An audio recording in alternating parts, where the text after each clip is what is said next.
Hello guys, कशा आहात सर्वजण. आशा करते की सर्वजण ठीकच असणार आणि तुमचं खूप खूप मनापासून धन्यवाद. माझ्या चॅनलमध्ये तुमचं स्वागत आहे.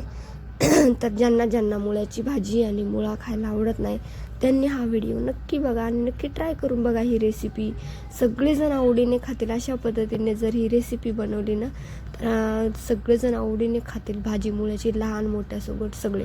तर बघा, इथे मुळ्याची भाजी मी साफ करून घेतलेली आहे. मुळा पण एक घेतलेला आहे आणि ही भाजी पण सगळी स्वच्छ पाण्याने धुवून 2-3 वेळेस अशी धुवून घेतलेली आहे. आता आपण कापून घ्यायची आहे बारीक. मुळा पण त्यासोबत कापून घ्यायचा आहे.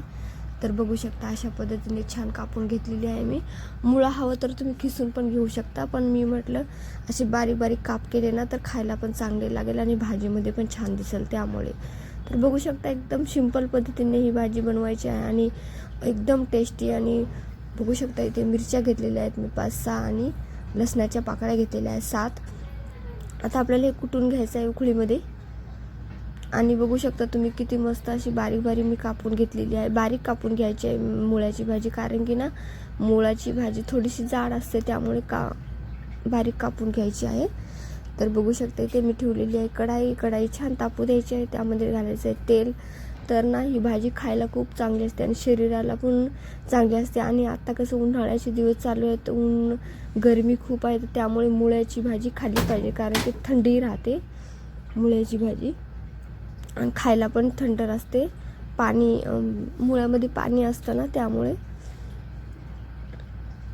तर बघू शकता तुम्ही इथे तेल घातलेलं आहे. तेल छान तापू द्यायचं आहे. तेल तापल्याच्या नंतर आपण त्यामध्ये मी कुटून घेतलेलं हे टाकणार आहे. लसूण आणि मिरच्या कुटून घेतल्या होत्या ना ते टाकणार आहे. मी उकळीमध्ये कुटून घेतलेलं आहे. मिक्सरमध्ये पेस्ट करायचं नाही, कारण की जास्त बारीक झाला ना तर तो कढईला चिपकतो. असंच कुटून घ्यायचं आहे, दरदरा कुटून घ्यायचं आहे हलकं हलकं. बघू शकता तुम्ही अशा पद्धतीने कुटून घेतलेलं आहे. तर हे छान असं भाजून झालं ना, थोडासा कलर चेंज झाल्याच्या नंतर आपण ही भाजी यामध्ये टाकून घ्यायची आहे. बघू शकता मी मुळा आणि ती भाजी सगळी त्यामध्ये कापून टाकलेली आहे. तर सगळी भाजी टाकायची आहे, छान मिक्स करायचं आहे. आणि तुम्हाला ही रेसिपी कशी वाटली नक्की कमेंट करून सांगा आणि प्लीज चॅनलला सबस्क्राईब करायला विसरू नका. तर बघू शकता इथे सगळी भाजी टाकलेली आहे. आता छान मिक्स करून घ्यायचं आहे आपल्याला. छान मिक्स करून घ्यायचं आणि यामध्ये ना पाणी अजिबात घालायचं नाही. अजिबात पाणी घालायचं नाही. पाणी आपण वापरणारच नाही. पण या भाजीला थोडं तेल जास्त लागतं, तर मी इथे कमीच घातलेलं आहे, कारण की तुम्ही जास्त टाकू शकता.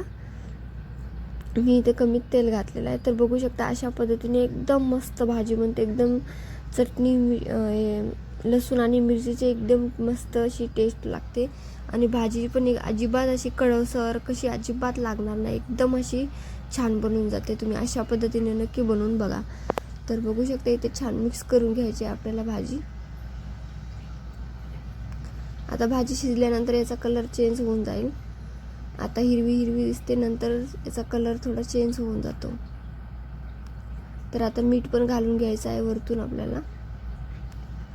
तसं मी कुटताना पण थोडंसं मीठ घातलं होतं. लसूण मिरची कुटताना मी मीठ टाकूनच कुटते अगोदर, कारण की मिरच्या आणि लसूण छान वाटल्या जाईल मिरच्या पण. तर बघू शकता अशा पद्धतीने छान मिक्स करून घ्यायचं आहे.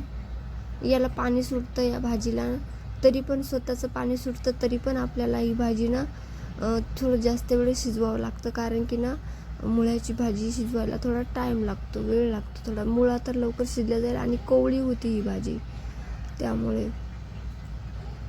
तर बघू शकता छान मिक्स केलेलं आहे इथे.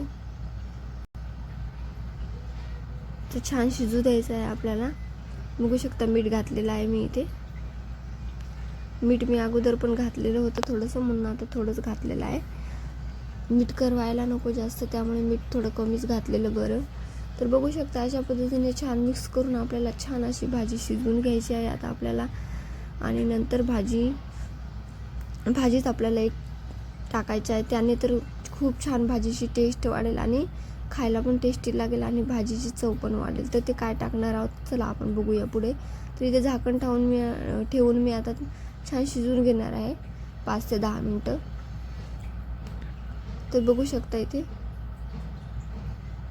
बघू शकता आपली भाजी अशी आता यामध्ये ना आपल्याला टाकायचं आहे शेंगदाण्याचा कूट. तर बघू शकता हे शेंगदाण्याचं कूट मी असंच उकळीमध्ये कुटून घेतलेलं आहे. जास्त पावडर केलेलं नाही, असं दरदरा शेंगदाण्याचं कूट कुटून घेतलेलं आहे, ते टाकलेलं आहे. ते टाकल्याच्या नंतर छान मिक्स करून घ्यायचं आहे आपल्याला.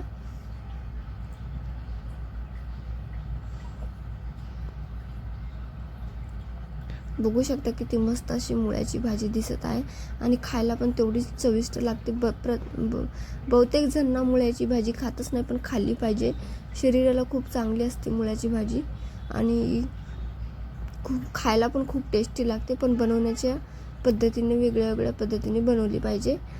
जर तुम्हाला अशी पद्धत माहीत नव्हती तर तुम्ही अशा पद्धतीने नक्की बनवून बघा, एकदम टेस्टी लागते. तर बघा झाकण ठेवलेलं आहे ते मी आता शिजवून घेणार आहे. मी आता आणखीन 10 ते 5 मिनटं शिजून घ्यायचं आहे. नंतर आपली भाजी तयार. तर बघू शकता इथे भाजीचा कलर पण चेंज झालेला आहे आणि बघू शकता इथे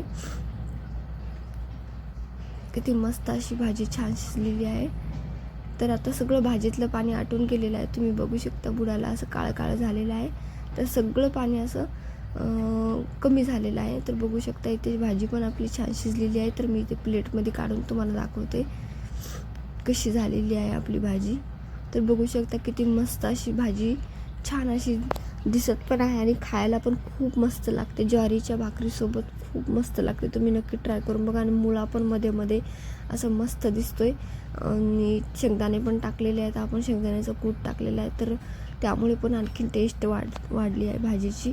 तर तुम्ही नक्की ट्राय करून बघा अशी भाजी. आणि आवडलं तर लाईक करा, चॅनलला सबस्क्राईब करा.